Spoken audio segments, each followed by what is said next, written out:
Hello and a very warm welcome to the English Story Nook. We are so glad you could join us today. Today, we're diving into a story about a woman who faces a mysterious and challenging situation at her workplace. It is a story about trusting your feelings and finding the courage to stand up for yourself, even when it feels like no one else believes you.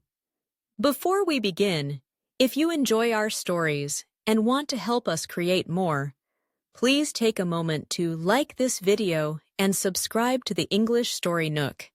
And if you would like to support us further, you can buy us a coffee using the link in the description below. Every bit of support means the world to us and helps us continue our work. And now to the story. She rewrote the ending while I cried. Sarah Belviso stared at her computer screen, her heart beating a little too fast. On the big screen in the conference room, a photo of her from a university party 10 years ago was displayed for everyone to see. It was an embarrassing photo, one she kept in a private online album. Her manager, Diana Seastry, quickly clicked away. "Oh, sorry about that," Diana said with a small laugh. "It must be a technical glitch." But Sarah felt a cold, unsettling feeling in her stomach. It didn't feel like an accident. Later that week, the feeling grew stronger. An email arrived from an anonymous address. It contained a single photo, her, sitting on her sofa, taken through her living room window. The message was short. "I'm always watching." The fear was no longer a small, unsettling feeling. It was real and sharp. She immediately called her boyfriend, Lorenzo. "You should call the police," he said, but his voice was calm, too calm. "It's probably just a stupid prank, Sarah. Don't overreact." His words made her feel small and silly. She felt like he was trying to gaslight her, making her question her own fear. That night, she felt completely alone. She knew she had to figure this out herself. The next few weeks at Sanalanya Analytics were a nightmare. Important files on her computer would move or disappear just before a deadline. Meetings were deleted from her calendar. Each time something went wrong, Diana was there, offering help with a sympathetic smile. But her advice was always vague and unhelpful. "Maybe you just forgot to save it," she would suggest. Or, "Are you sure you checked the correct folder?" Her colleagues started to look at her with annoyance.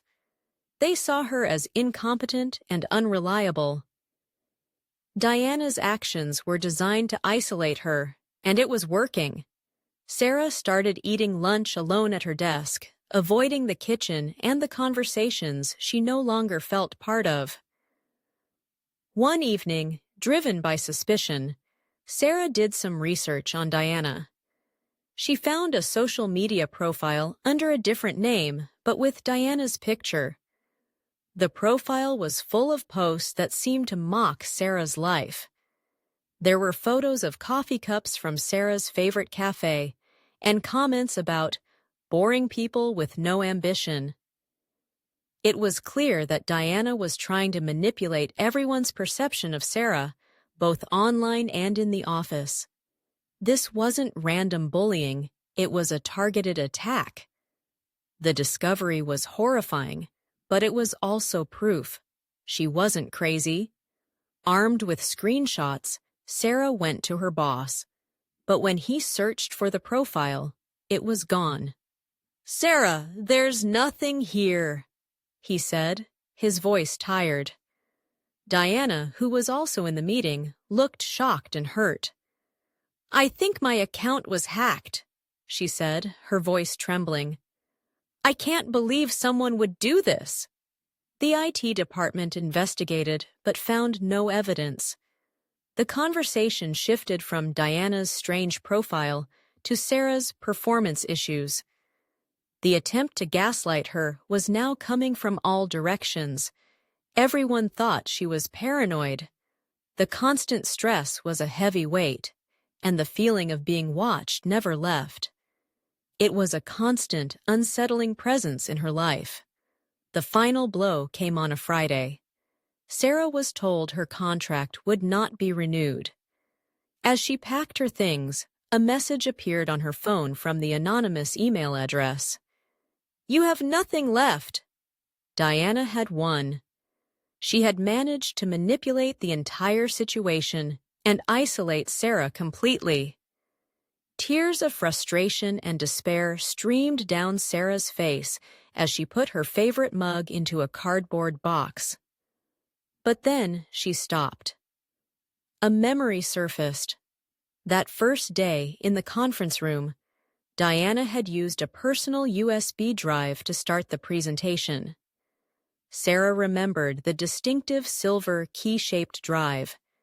It was a small detail, but maybe it was important. With a final surge of determination, she logged into the company's IT security system, which she still had access to for a few more hours. She searched the logs for external device usage in that conference room on that day. And there it was. Diana's personal USB drive was registered as connected to the computer just 2 minutes before the meeting started. There was no technical glitch. It was planned. Sarah then remembered Diana talking about a cafe she liked to work from. Taking a chance, Sarah went there. Through the window, she saw her. Diana was on her laptop, a triumphant smile on her face, scrolling through the very same fake profile Sarah had found before. Sarah quickly took a picture with her phone. She now had all the evidence she needed. She didn't go back to her boss. Instead, she went home and wrote an email. She sent it to the entire company, from the CEO to the interns. She attached the security log, the photo of Diana in the cafe, and a clear, calm explanation of how Diana had tried to gaslight her and ruin her career. The next morning, her phone was full of messages. Diana was suspended, and a full investigation was underway. Lorenzo called, apologizing again and again for not believing her. But Sarah didn't need his validation anymore. She had already accepted a new job offer at a rival company. She had faced the darkness and found her own strength. She had rewritten the ending herself. And that's the end of our story for today. It shows how important it is to trust yourself. We would love to hear from you. What is one thing that helps you stay strong in a difficult situation? Let us know in the comments. If you enjoyed the story, please give the video a like. And remember to check the description box for some extra learning materials to help you practice. Thank you for joining us at the English Story Nook. Keep practicing, stay curious, and we look forward to seeing you in our next story. Happy learning, and goodbye for now.